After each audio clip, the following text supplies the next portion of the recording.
Estoy muy contento, primero que nada, por estar aquí otra vez, desde 2019, que no había estado por aquí, y la verdad es que es una alegría, pero también estoy muy contento porque he visto que el Señor ha comenzado ya a hablar antes de que yo me subiese aquí, porque desde que ha empezado la alabanza, ya ha habido una parte que es muy fundamental para lo que yo quiero plantear, que no es porque lo quiera plantear yo, sino que precisamente eso me confirma que es el Señor Jesús el que nos quiere hacer este planteamiento hoy. Hemos hablado del sí que Dios nos ha dado a nosotros, de ese sí y amén, de esa salvación sólida que Él ha dado por nosotros. Y ahora la pregunta que yo tengo es ¿cuál es nuestra respuesta? ¿Cómo es nuestro sí hacia Dios? ¿También es un sí firme o es un así? Sí, Señor, pero hoy no. Sí, Señor, pero espérate un poquito. Están pasando muchas cosas en el mundo, muchas cosas. Bueno, ¿qué os voy a contar, no? Salimos de casi 3 años de pandemia, ¿no? Algunos ha echado las manos a la cabeza y ha dicho, Señor, pero si tú eres tan poderoso, si tú eres tan bueno, ¿cómo has permitido que sobrevenga esto sobre la iglesia? Que no ha sido bueno, que las iglesias algunas se han vaciado, que otras se han tenido que buscar la vida. Han tenido que aprender los pastores a utilizar Internet, a utilizar el Zoom. Tantas cosas, ¿no?, que han pasado con la pandemia y vivíamos así un poco yo me acuerdo, ¿no?, durante la pandemia vivíamos con la esperanza de un futuro mejor, ¿no?, de que lo mejor estaba por venir, de que vendría la nueva normalidad, ¿no? Y salimos de la pandemia y nos encontramos ¿con qué? Con que si la viruela del mono, que si ahora hay un volcán por este sitio, que si hay un terremoto por otro sitio, que si ahora la sequía. Ahora empieza una guerra, que no sabemos si esto es la tercera guerra mundial ya o todavía le falta un poco, o si va a llegar a ser la tercera guerra mundial. Mucha incertidumbre, ¿verdad? Estrés a tope para todos, para cristianos y para no cristianos. Y muchas dudas, ¿no? Y es importante que todo esto nos lo planteemos. A veces nuestra fe pues, se sacude, a veces no entendemos qué es lo que está sucediendo, a veces da la impresión de que el poder de las tinieblas ha crecido tanto que Dios pues, le cuesta más, ¿no?, el combatirlo. Y tenemos que entender que Dios tiene un propósito en cada cosa que sucede y que la palabra de Dios ya nos ha anunciado que muchas de estas cosas iban a suceder. Hay algunos que dicen, pues como Romanos 8:28 dice, y sabemos que a los que aman a Dios todas las cosas les salen bien. ¿No es verdad? ¿Cómo es? Les ayudan a bien, pero muchas veces hacemos una interpretación parcial o de alguna manera esto es lo que hemos entendido, que como soy cristiano todo me tiene que salir bien y como soy cristiano pues en mi casa no tienen que haber problemas y no tienen que haber dificultades en la iglesia y no es así, o sea, vivimos muchas veces confundidos con lo que realmente dice la palabra. Jesús tomó mucho tiempo para preparar a sus discípulos para un camino complicado, para un camino pedregoso. Y el texto central que he escogido para esta predicación está en Mateo 24, 6, 9, y conforme lo vamos leyendo, os va a ir pareciendo muy familiar todo lo que menciona aquí. Dice, y oiréis de guerras y rumores de guerras. Mirad que no os turbéis, porque es necesario que todo esto acontezca. Pero aún no es el fin, porque se levantará nación contra nación y reino contra reino, y habrá pestes, hambres, terremotos en diferentes lugares, y todo esto será principio de dolores. Ay no, ojalá que no dijera esto aquí, ojalá dijera, y esto será el final, a partir de aquí todo será maravilloso.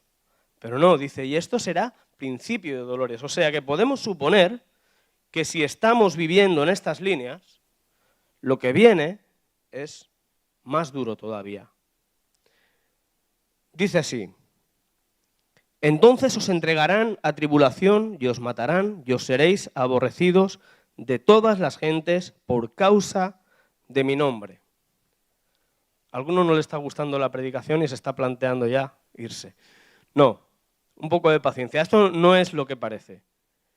Realmente es el tiempo para la iglesia. Esto lo que está evidenciando que es el tiempo de brillar. Y la pregunta que yo me hago es si realmente la iglesia está preparada para brillar en los tiempos más oscuros, en los tiempos que vienen. Son tiempos en los que la gente busca de Dios. ¿Por qué? Porque toda su estabilidad ha sido removida. Su seguridad en su salud, con la pandemia, mañana puede venir otra.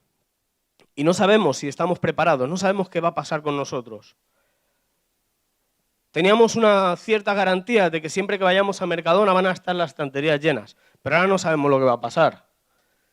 Y la gente tiembla ante esta idea. Y la gente necesita esperanza. Y la gente necesita luz. Y cuando más aumenta la oscuridad, más es el tiempo de que la Iglesia brille. Mateo 5, 14, 16 dice: vosotros sois la luz del mundo.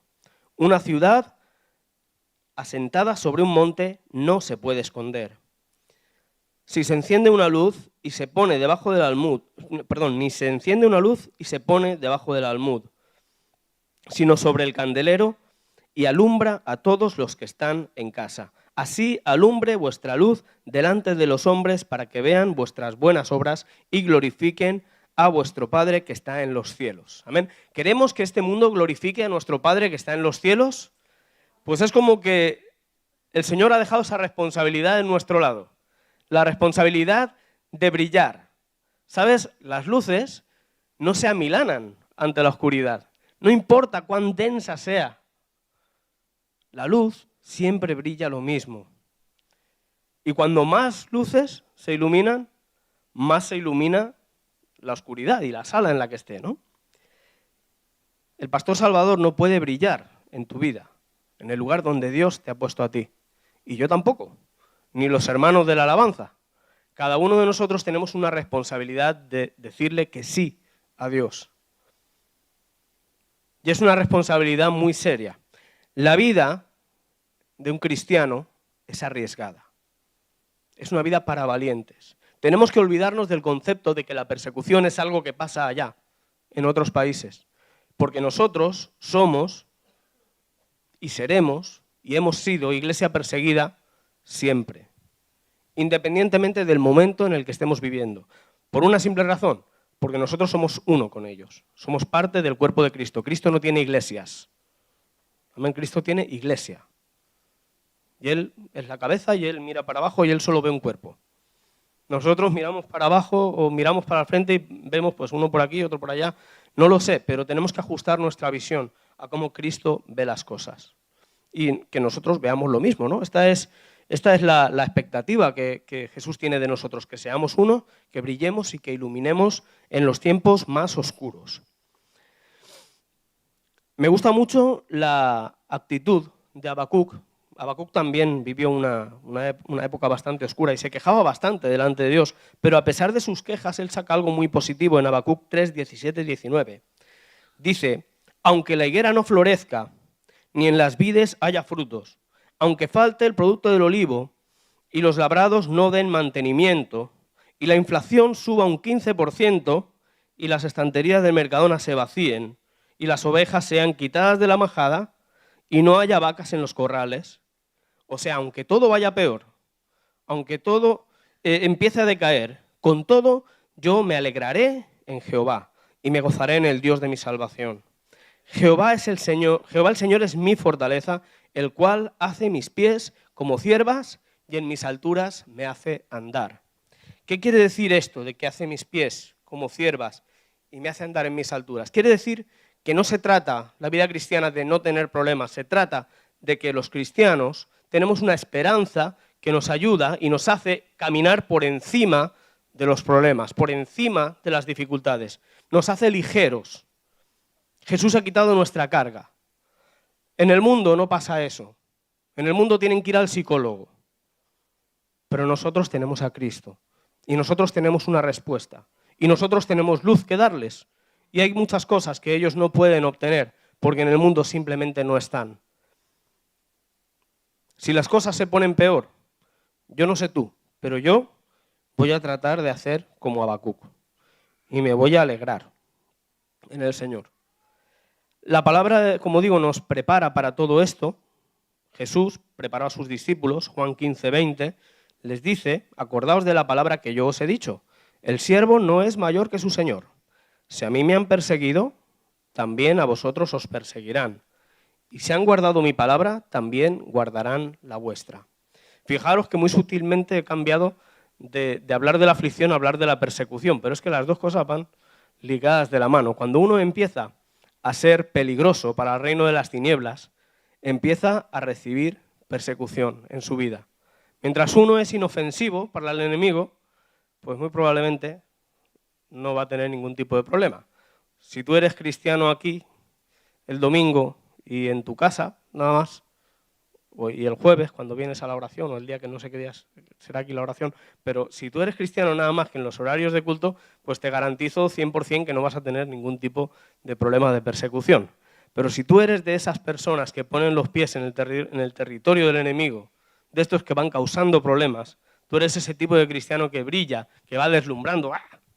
Ya está este aquí, ¡ah! Que te haces a veces molesto incluso para los demás, porque es que nosotros tenemos una guía de vida en la palabra que el mundo pues muchas veces no la puede resistir. Y a veces escogemos quedarnos callados y no pasa nada. Y ese es el problema, que no pasa nada. Y nosotros estamos aquí para que pasen cosas. El fin del Evangelio no fue salvarte a ti. El fin del Evangelio es que tú lleves esa salvación a otros. Es salvarlos a todos, porque Dios los ama a todos. Eso quiere decir que a veces vamos a tener que estar en lugares a los que nadie quiere ir. Servir al Señor no se trata de venir aquí arriba a predicar o a tocar un instrumento. Hay trabajo para todos. No en vano la palabra dice que la mies es mucha, pero los obreros pocos. Hay mucha más mies que obreros. Por eso hace falta que todos y cada uno de nosotros demos esa respuesta valiente a Dios de decir, sí, Señor, aquí estoy, y yo voy donde tú me digas. Y si hay persecuciones, y si hay aflicciones, pues no pasa nada, porque estoy dispuesto a soportarlas. Porque si a ti te persiguieron, pues que me persigan a mí también. Pedro le dijo a la iglesia, en 1 de Pedro 4:12, amados, no os sorprendáis del fuego de la prueba que os ha sobrevenido como si alguna cosa extraña os aconteciese. Hay personas que se sorprenden cuando vienen las dificultades y cuando vienen las persecuciones y le hacen preguntarse a uno, pero ¿tú te has dado cuenta de dónde estás? Es normal que vengan dificultades y que vengan aflicciones y que vengan persecuciones porque has hecho una asociación con el nombre más peligroso que hay en el mundo, el nombre de Cristo. Y evidentemente eso te va a causar dificultades en tu vida. No quiere decir que tienes que buscar las dificultades. Tú tienes que buscar esa vida en Cristo. Y si vienen las dificultades, pues entonces no te sorprendas, sino gozaos por cuanto sois participantes de los padecimientos de Cristo, para que también en la revelación de su gloria os gocéis con gran alegría. Porque si sois vituperados por el nombre de Cristo, sois bienaventurados, porque el glorioso Espíritu de Dios reposa sobre vosotros. Ciertamente de parte de ellos es blasfemado, pero por vosotros es glorificado.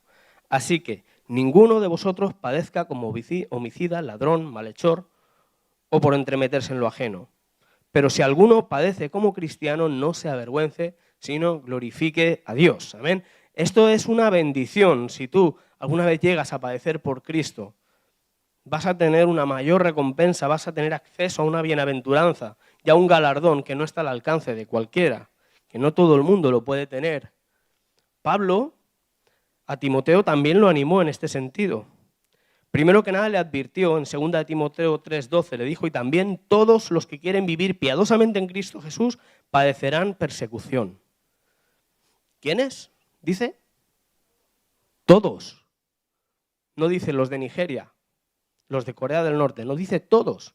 Todo el que quiere vivir piadosamente. Se refiere a que si tú aceptas ese estilo de vida de ser un cristiano en todas sus consecuencias, vas a padecer persecución porque has asociado tu nombre al nombre de Cristo. Pero también vas a tener una vida emocionante y vas a ver milagros. 2 de Timoteo 2:3, aquí es donde digo que le anima, le dice, tú pues sufre penalidades como buen soldado de Jesucristo. Fíjate qué discurso más curioso, porque Pedro en cierta ocasión le dijo a Jesús, cuando él le dijo que tenía que ser entregado y todas esas cosas, Pedro le dijo, no, que nada de esto te acontezca. quédate con nosotros y vive bien para siempre. No. A Timoteo Pedro le dice, tú pues sufre penalidades como buen soldado de Jesucristo. Ninguno que milita se enreda en los negocios de la vida a fin de agradar a aquel que lo tomó por soldado. Aquí voy a hacer un pequeño cambio en el esquema que yo tenía escrito para la predicación, porque creo que Dios me está llevando por otro lado y es importante seguir la voz de Dios y no lo que uno tiene aquí escrito. Amén.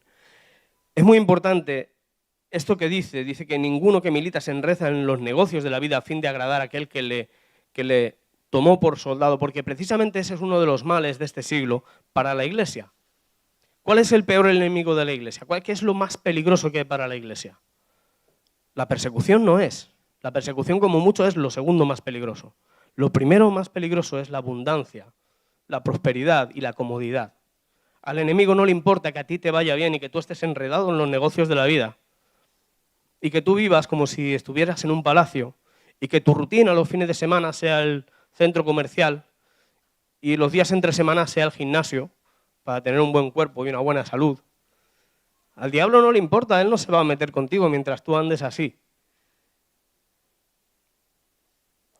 Pero yo creo que aquí hay pólvora, aquí hay material para hacer estallar el reino de las tinieblas.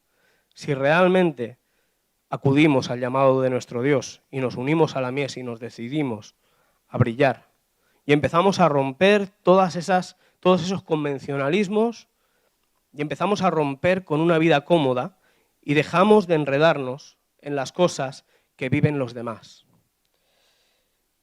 La reina Esther es un ejemplo de lo que representa vivir en palacio. Ella llegó a esa posición pues porque Dios así lo quiso, pero no era para sí misma, no era para ella estar bendecida para vestir con los mejores vestidos y comer la mejor comida y estar más bien que nadie. Era porque había un propósito en el hecho de que ella llegara a ese lugar. Mientras la reina Esther estaba viviendo en palacio, sus hermanos estaban a punto de ser exterminados por Naamán. Había una ordenanza por la cual ellos se habían levantado argumentos en contra de los judíos y todos iban a ser exterminados. Pero fíjate qué curioso, en Esther 4:14, Mardoqueo, que es un tipo de Jesucristo en esta historia, le dice, mira Esther, si tú callas en este tiempo, la salvación y la liberación vendrán de aquí o de allá. No dice, si tú te callas, van a morir todos. No, le dice, la salvación vendrá de aquí o vendrá de allá. Pero quién sabe si para esta hora has llegado a palacio. El hecho de que nosotros tengamos estabilidad implica que tenemos una responsabilidad con aquellos que no la tienen, con aquellos que están luchando por cada paso que tienen que dar, por cada bocanada de aire que tienen que respirar para poder seguir sirviendo al Señor. Entonces, ella tomó la decisión de arriesgar su propia vida, su propia estabilidad, porque ponerse delante del rey en los tiempos de la reina Esther, aunque fueras la reina, te podía costar la vida. Pero ella se fue delante del rey y antes de irse delante del rey, le dijo una cosa a Mardoqueo, le dio un mensaje para todo el pueblo. Le pidió que orasen por ella, que orasen por esta situación, que ayunasen. Y ella misma se puso en oración, se puso a buscar al Señor. Y cuando halló el favor del Señor, halló el favor de Mardoqueo. Del rey. Y todos fueron liberados gracias a la intervención de Esther. Yo creo que Dios nos ha puesto a todos como luces para brillar, pero necesitamos ser conscientes de que tenemos que salir de la comodidad, de que tenemos que salir del palacio y tenemos que recobrar nuestra identidad. Nosotros no pertenecemos a palacio, nosotros pertenecemos a ese pueblo que sufre, pertenecemos a la iglesia perseguida. Aquí en Castellón ha habido persecución no hace tantos años. No es una cuestión geográfica, es una cuestión del momento. Y no tenemos ninguna asidera en la Biblia a la que agarrarnos para decir no vamos a volver a tener persecución en Castellón, o en Valencia, o en Madrid. La persecución puede volver y la palabra nos anuncia constantemente que eso puede suceder. La pregunta es, ¿estamos preparados para brillar en ese momento? ¿Estaremos preparados? ¿Estamos dispuestos a formar parte de ese plan del Señor? Fíjate qué bonito, Él nos deja participar, no es que nos necesite, pero Él quiere hacernos partícipes de lo que Él va a hacer. Amén. Y a mí me gustaría que esta iglesia fuera partícipe, y me gustaría que la otra, y me gustaría que todas las iglesias fueran partícipes, y que todos los miembros que hasta ahora han estado calentando banquillo se levanten de una vez para que no trabajen siempre los mismos. No sé si aquí pasa eso, pero a veces me lo dicen en las iglesias, es que aquí en esta iglesia siempre trabajan los mismos. A lo mejor aquí no, a lo mejor aquí hay una rotación y hay más gente que trabaja. Pero yo creo que Dios nos ha puesto a todos para brillar en los lugares en los que estamos de una forma estratégica. Amén. Así que bueno, yo quiero dejaros este pensamiento, no para hoy, os lo quiero dejar para el lunes, para el martes, para el miércoles, para que te levantes por la mañana y pienses, este es mi momento de brillar, este es el momento de caminar en las obras que Dios ha preparado de antemano para mí. Y tomes la decisión de decir que sí a Dios, sean cuales sean los riesgos. Y ahora sí, vamos a pasar a la exposición sobre la iglesia perseguida, que va muy ligada a lo que ya hemos explicado. ¿Cómo es la vida para muchos cristianos alrededor del mundo?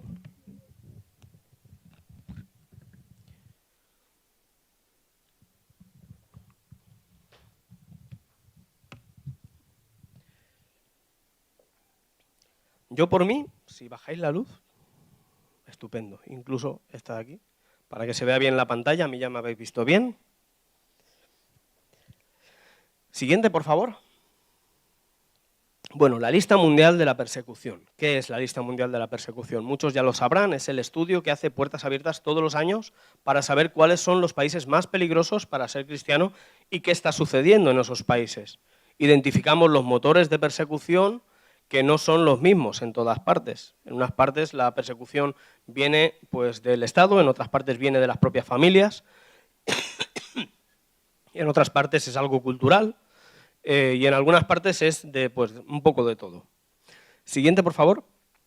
En líneas generales, en el estudio de 2000, que comprende el año de 2021, han habido algunos datos que son muy destacables. Uno de ellos es el del total de cristianos perseguidos en los 50 primeros países de la LMP, que ha aumentado hasta 360 millones. La última vez que estuve aquí, para los que no os acordéis, todavía estábamos en 245 millones. O sea, desde 2019, ¿cuántos años han pasado? 3 años, aproximadamente 100 millones más de 100 millones de cristianos perseguidos. 1 de cada 7 cristianos en el mundo sufren persecución entre alta y extrema. De hecho, antes habían 3 niveles de persecución en el mapa de la lista mundial de persecución. Si queréis consultarlo, lo he visto que estaba ahí en la entrada, en uno de los cartelitos. Antes estaba el amarillo, el naranja y el rojo. Persecución alta, muy alta y extrema. Ahora la persecución ha aumentado tanto que solo hay 2 colores. O es naranja, muy alta, o es rojo, extrema. Quiere decir que hay muchos países con persecución alta que ni siquiera pueden llegar a entrar porque no tienen la suficiente cantidad de puntos para poder entrar en la lista mundial de persecución. De hecho, este año es el que hay niveles más altos de persecución desde que empezamos a hacer este estudio hace 29 años. Hay más cristianos perseguidos en este siglo que en la suma de todos los siglos anteriores del cristianismo. Siguiente, por favor. En cifras que nosotros podemos contrastar, casos que nosotros podemos contabilizar, este año se han registrado 5.898 asesinatos de cristianos por causa de su fe. O sea, no estamos hablando de gente que la asesinaron en cualquier sitio y coincide que era cristiano. No. Estamos hablando de personas que podían haber escogido separar su nombre del nombre de Cristo y seguir viviendo normalmente.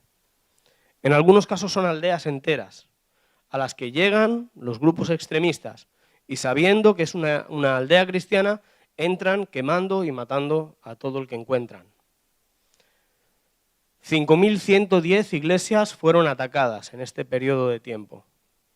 6.175 cristianos fueron arrestados. También estamos hablando no estamos hablando de multas de tráfico, estamos hablando de cristianos acusados de proselitismo, o sea, de predicar el evangelio donde está prohibido hacerlo, acusados incluso de espionaje en países como Irán, por ejemplo, como Corea del Norte, te detienen y te acusan de ser un espía de Occidente que viene allí pues, a hacer mal, incluso en países tan pequeñitos como Cuba.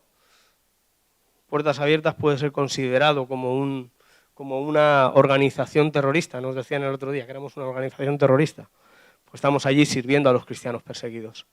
Bueno, pero no vamos a eso, 6.175. Ha habido... Sí, pasa al siguiente, por favor.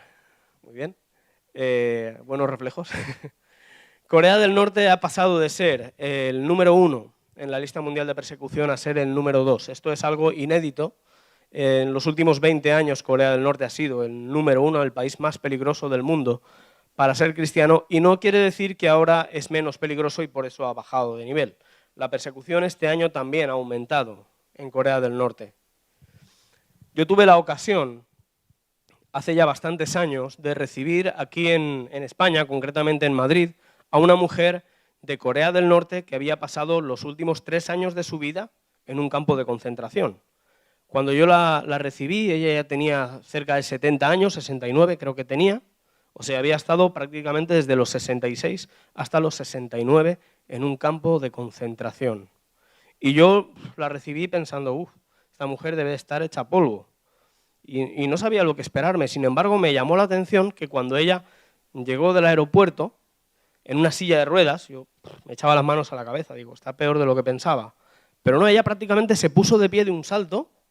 Luego yo la quería saludar, le hice así como una reverencia, pero ella se abalanzó sobre mí, me dio un abrazo, aunque era muy pequeñita, pero prácticamente me levantaba en el aire del abrazo que me dio y me rompió todos los esquemas desde el principio. Digo, una mujer que ha sufrido lo que ha sufrido esta mujer y que todavía tenga ese gozo y esa alegría dentro de sí. Verdaderamente una imagen de Cristo en la tierra. Y ella nos narraba todas estas cosas que vemos aquí. De hecho, esta es una de las imágenes que ella nos traía, de algunas de las cosas que los presos han dibujado sobre las torturas que habían. Incluso si te fijas en la pared, pone las medidas, incluso de a qué altura más o menos estaban atados y cómo sufrían allí. Y ella nos contaba que la esperanza de vida, como mucho, en el campo de concentración, era de 6 meses. En 6 meses o te mataba el frío, o te mataba el hambre, o te mataban de una paliza, o te morías de una enfermedad, pero no vivías mucho más de eso. Y nos contaba cosas terribles. A los cristianos ni siquiera les permitían mirar hacia arriba o hablar. Ellos tenían que estar todo el tiempo callados y tenían que estar todo el tiempo encorvados, hasta que sus vértebras se atrofiaban. Y eso sumado a trabajos terribles, trabajos forzados, mover piedras de un montón y luego hacer un montón en el otro sitio y luego cambiar el montón de sitio. Trabajo que no aprovechaba para nada, simplemente para torturarles y para darles trabajo y para tenerlos ahí desgastando sus vidas. Y en medio de toda esta situación, ella se lo organizó para ser esperanza. Pero antes de contaros cómo ella pudo brillar en ese campo de concentración, quiero que veamos un vídeo que es una aproximación a lo que sería una experiencia nuestra en un campo de concentración. Y os voy a pedir que hagáis un esfuerzo mental por poneros en la piel de la persona de este vídeo.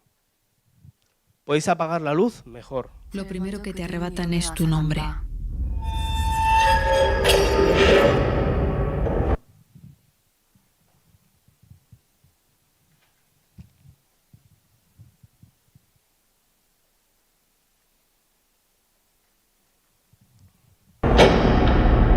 Dejas de ser persona y te conviertes en un número.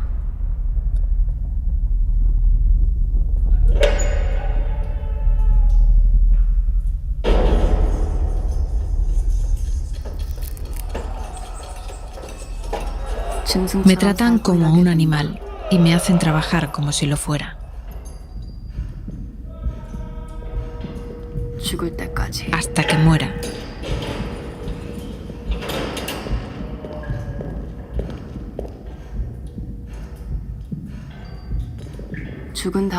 Dejarán que me pudra aquí.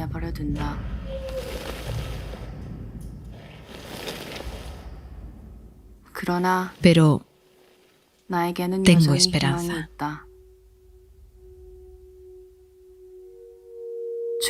Cuando escapé a China pensé que había encontrado la libertad. En aquel refugio los cristianos me cuidaron y oraron por mí. Pero me capturaron y me mandaron de vuelta a Corea del Norte y me encarcelaron. Me arrebataron todo lo que tenía y registraron cada parte de mí.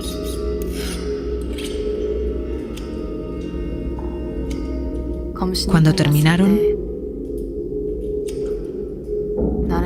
lo único que me dieron para ponerme fue la ropa que un prisionero anterior había llevado. Los interminables interrogatorios.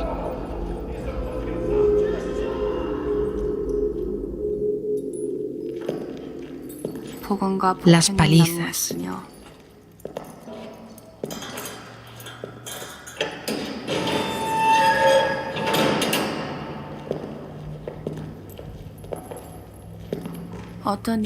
Por cualquier razón.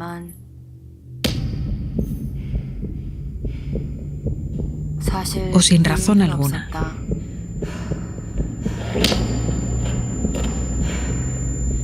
Si admito que los cristianos de China me han ayudado y que decidí seguir a Jesús, me matarían sin dudarlo.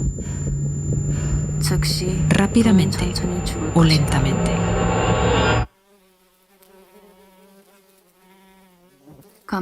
La celda está ardiendo durante el día y helada por la noche. La comida no es suficiente para sobrevivir, pero no estoy sola. A lo lejos se escuchan otras voces. Un día llamarán a la prisionera 42 y no responderé.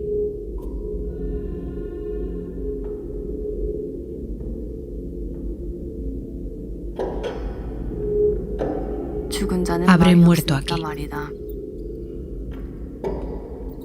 Entonces mi ropa y mi número pasarán a ser del próximo prisionero 42.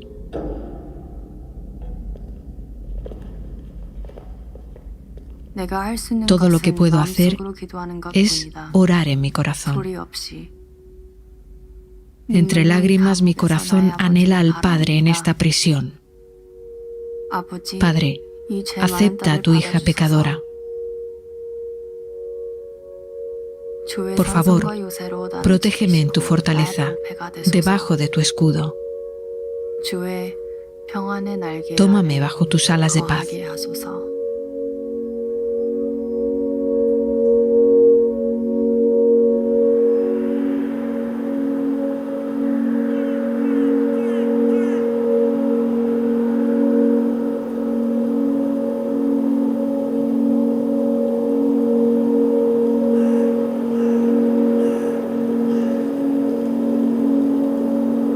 어떤 생명 찾았고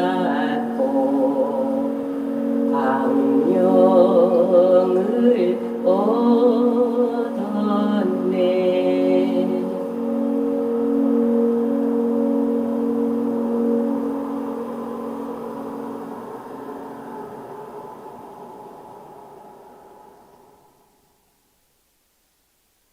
Ese último canto que se escucha en el vídeo es el de Gea Guo, la mujer que conocí yo. Es Sublime Gracia. Y yo me planteo cuando veo este vídeo qué haría yo. Yo no sé qué harías tú, pero yo seguramente en una situación como la de esta mujer, la prisionera 42, que puede ser cualquier persona porque al fin y al cabo ella tomó el número de un prisionero anterior y el día que ella muera, pues el próximo prisionero 42 será otro. Pero yo en este caso creo que me quedaría en un rincón, acuclillado y esperando mi muerte. No creo que hiciese mucho más. Pero el testimonio de Gea Guo fue impresionante. Esta mujer no se conformó con el hecho de estar en un campo de concentración, no se limitó por eso y pensó, "Puah, aquí ya está todo hecho, aquí me voy a morir y ya no hay nada más", sino que tuvo compasión por la gente que estaba encarcelada con ella y decidió de algún modo poder darles esperanza. Así que ella comenzó, no podía hablar, claro, imagínate, ¿no? Pues cómo les vas a compartir a alguien el Evangelio si no puedes hablar. Dice que solo le daban un pequeño vaso de arroz para comer al día. Pero ella comenzó por eso. Cogió ese vaso de arroz y todos los días lo hacía en 3 partes. Y 2 partes de su comida se las daba a las personas que estaban encarceladas con ella. Esas personas simplemente no podían entender cómo alguien era capaz, en una situación de vida o muerte, de quitarse su propio alimento por compasión hacia los demás. Y poco a poco se fue sembrando una semilla en los corazones de esas personas. Geawo nos contó cómo cuando crecía el maíz, los mandaban a veces a recoger, y en medio del maíz alto ella aprovechaba para definir esa semilla que ella había sembrado en los corazones de sus compañeros y hablarles del Evangelio. Y poco a poco esas personas se iban convirtiendo al Señor. Personas que tenían una esperanza de vida, como digo, de 6 meses, pero que Dios las ama. Las ama tanto como para permitir que un hijo suyo sufra en un campo de concentración para poderles llevar esa salvación. Personas que probablemente murieron, pero que hoy en día están con el Señor, sin duda alguna. Pero más allá de eso, ella llegó un momento en el que dijo, Señor, yo quiero tener una iglesia. Yo cuando la escuché decir eso, me eché las manos a la cabeza, pensando, ¿cómo vas a tener una iglesia en un campo de concentración? Es imposible, de ninguna manera. Si ni siquiera puedes hablar, ¿cómo mucho menos vas a poder pensar en cantar? Y dice que un día iba andando por delante de la letrina y sintió claramente la voz del Señor que le dijo, este es el lugar, aquí es donde va a estar la iglesia. Y ella se resistió a la idea porque era una letrina. Y como te puedes imaginar, la letrina no es como los baños que tenemos aquí limpios con el pato VC, sino que es un agujero en el suelo, hediondo, tan terrible que ni siquiera los guardias se acercaban. Y ahí estaba la clave. Los domingos por la mañana, el grupo de cristianos se levantaba y se dirigían a la letrina. Uno de ellos se quedaba vigilando y los otros cantaban esa canción de Sublime Gracia. En España decimos que hace más el que quiere que el que puede. Seguramente tiene que haber una referencia bíblica mucho mejor para definir eso, pero basta con decir que sí a Dios y estar dispuesto a brillar donde Él te ponga, aunque sea el lugar más terrorífico del mundo, porque ella podía haber tomado la actitud de quejarse y de lamentarse por su vida y de echarse a morir, y creo que estaba perfectamente legitimada para hacer eso, y aún así decidió traer esperanza donde Dios la había puesto. Y hay muchas personas así, rompiendo los esquemas, y sobre todo en la iglesia perseguida te encuentras personas así. Lo que más me llamó la atención de todo el tiempo que ella estuvo contando ese tipo de cosas es que no la vi derramar ni una lágrima. Sin embargo, el último día de las conferencias, toda la iglesia nos pusimos a orar por Corea del Norte y ella rompió a llorar. Y pidió un momento el micro y dijo, esto es lo que necesita mi país. Que la iglesia ore, que nos tomemos en serio, que Dios puede cambiar los corazones de los reyes más difíciles, de los emperadores, de los dictadores. Dios puede hacerlo en respuesta a nuestra oración, si nosotros nos decidimos a ser sus compañeros en medio de las aflicciones y en medio del dolor. Siguiente, por favor. Actualmente hay más de 70.000 cristianos encerrados en campos de concentración. Cuando mueran estos 70.000 habrán otros 70.000 nuevos. Es un ciclo. Así que imagínate si hay gente por la que puedes orar. Y estamos hablando del segundo país más peligroso para ser cristiano. Como digo, este año hay un país más peligroso todavía que Corea del Norte y es nada más y nada menos que Afganistán. No sé si veíais las noticias hace aproximadamente un año cuando los talibanes tomaron el control de Kabul. Hasta ese momento, Afganistán estaba controlado por los Estados Unidos, que estaban de alguna manera formando un gobierno que pudiese pues, estar allí sólido. Los Estados Unidos y algunas potencias internacionales estaban allí, entre ellos España, pero de repente vieron que el avance de los talibanes era imparable y que no se podía hacer nada. ¿Y qué hicieron? Pues marcharse y dejar allí pues todo lo que no se pudieron llevar. Se llevaron a la gente que ellos pudieron. No sé si os acordáis de las imágenes de cómo muchos trataban de agarrarse a los puentes de aterrizaje de los aviones, incluso con la esperanza de poder subir para huir de lo que ese gobierno talibán venía a instaurar. Un Estado islámico, pero en lo más radical posible, en el que todos los derechos fundamentales de las personas serían removidos y reducidos a la nada, empezando por los de las mujeres, pero también los hombres. Los hombres, sobre todo los cristianos, simplemente con la sospecha de ser cristianos, serían asesinados, sin más. Las mujeres, bueno, se les quitó hasta el derecho de la vestimenta. Se las cubrió con un burka, ya no pueden ir al colegio, ya no pueden estudiar, ya no pueden trabajar, ya no tienen ningún derecho, no pueden conducir un coche, no pueden hacer absolutamente nada, más que vivir a la sombra de sus maridos. Así que, bueno, todos pedían ayuda. La gente durante esos días en las noticias, que estaba muy actual este tema, salía todos los días y siempre había gente pidiendo ayuda, pidiendo a España que le ayudaran a salir, otro pedía a Estados Unidos que le ayudaran a salir. Todo el mundo quería salir del país y nadie sabía muy bien cómo hacerlo. Y en medio de todo este caos nosotros recibimos una carta de un hermano que se llama Saad y de su mujer Fátima. Y es un poquito larga, os pido que tengáis paciencia, pero es muy interesante y también os pido que la escuchéis. Porque lo que él nos pide creo que es bastante impresionante. Dice así, dice: la noche que los talibanes tomaron el control de Kabul, sentí revivir en mí viejos temores del pasado bajo el gobierno talibán. En otra habitación mi mujer se puso de parto y nació una niña. Una niña para una familia cristiana en una noche fatídica como esta. Mi padre leyó el Salmo 20 sobre mi bebé y mi esposa desde el otro lado de la cortina donde los hombres estaban acurrucados. Teníamos miedo, teníamos mucho miedo. Ha circulado una lista que contiene nuestros nombres. Todos los que están en esa lista son objetivos de los talibanes. Desde la toma de posesión, las visitas a las casas para buscar a los cristianos se han convertido en algo habitual. Algunos han sido asesinados, algunos han sido puestos bajo arresto, otros han desaparecido. Por favor, orad por nosotros. La iglesia secreta de Afganistán se ha visto desbordada desde la toma de poder. Algunos han huido, otros se han quedado y hay quienes simplemente no han podido ser contactados. Nosotros nos llamamos los unos a los otros y nos preguntamos por cosas triviales, las viejas lesiones, la salud, todo en un intento de permanecer conectados. Por ahora eso es todo lo que podemos pedir.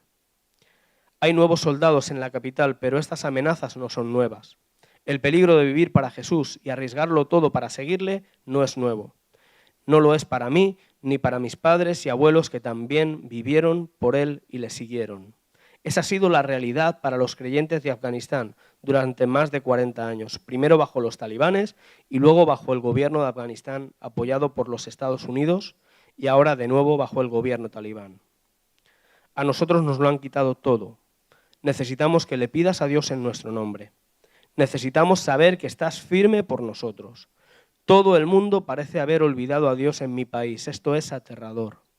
Nos sentimos desorientados, nos sentimos solos. Nosotros no podemos hablar a nadie de nuestro Dios, pero tú sí. Así que habla con Él y pide que te dé poder a ti y a nosotros para luchar contra esta era de destrucción y traer su reino siendo como Él. Ahora mismo no sé por dónde empezar, pero sé esto.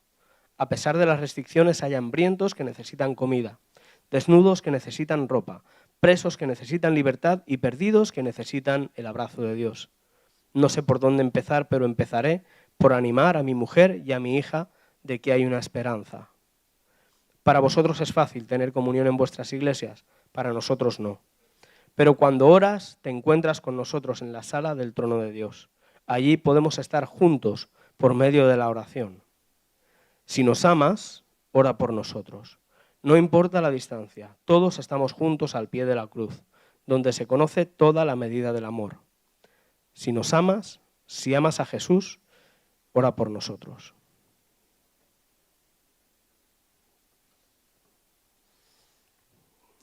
me parecía poco lo que pedían cuando leí la carta la primera vez. Sobre todo viendo cómo otras personas pedían otras cosas más grandes aparentemente para nosotros, ¿no? Cosas más prácticas, cosas más tangibles, y ellos simplemente nos piden oración, que seamos sus compañeros en medio de las aflicciones. ¿Y qué nos pide Dios? ¿Qué deberíamos de hacer? Según la historia de Esther, por ejemplo, que contamos hace un momento, Esther estaba en una posición de privilegio, pero esa posición de privilegio existía para poder fortalecer a los que estaban sufriendo, para poder evitar que fueran destruidos. Y puede que nosotros en este momento no estemos pasando persecuciones, pero si no estamos pasando persecuciones, quiere decir que nosotros somos fundamentales para aquellos que sí las están pasando. Esto es parte de la Gran Comisión. La Gran Comisión es ir y hacer discípulos, y nosotros podemos ir y hacer discípulos, pero ellos también tienen que ir y hacer discípulos en Afganistán, y están dispuestos a hacerlo. Todavía hay personas que necesitan comida, todavía hay personas que necesitan el abrazo de Dios, decía este hermano. No sé por dónde empezar, pero algo tenemos que hacer, porque todavía hay necesidad. Amén. Y todo lo que ellos esperan es que nosotros respondamos. Siguiente, por favor. El objetivo de Puertas Abiertas siempre ha sido que ningún cristiano tenga que sufrir solo la persecución. Claro, con un número de cristianos que va aumentando por millones cada año, pues es difícil. Por eso necesitamos compañeros de oración, personas que toman esto en serio y que dicen: yo quiero ser un compañero en las aflicciones de estas personas concretas, específicas, que están sufriendo. Siguiente, por favor. Bueno, parte de la respuesta de Puertas Abiertas durante este 2021, para no solo mostrar las cifras de persecución, es el reparto de literatura y de Biblias que la Iglesia necesita en estos países. Este año se han podido llevar cerca de 1.300.000 Biblias. Se han podido dar formación bíblica y apoyo y atención pastoral a cerca de 3.400.000 personas. Y 685.000, prácticamente 700.000 personas se han beneficiado de proyectos de desarrollo socioeconómico. En muchos casos los cristianos no tienen derecho ni siquiera al agua potable. Entonces nosotros tenemos que ayudar por medio de desarrollo socioeconómico para que ellos puedan tener acceso al agua, a las cosas más básicas, a un trabajo digno.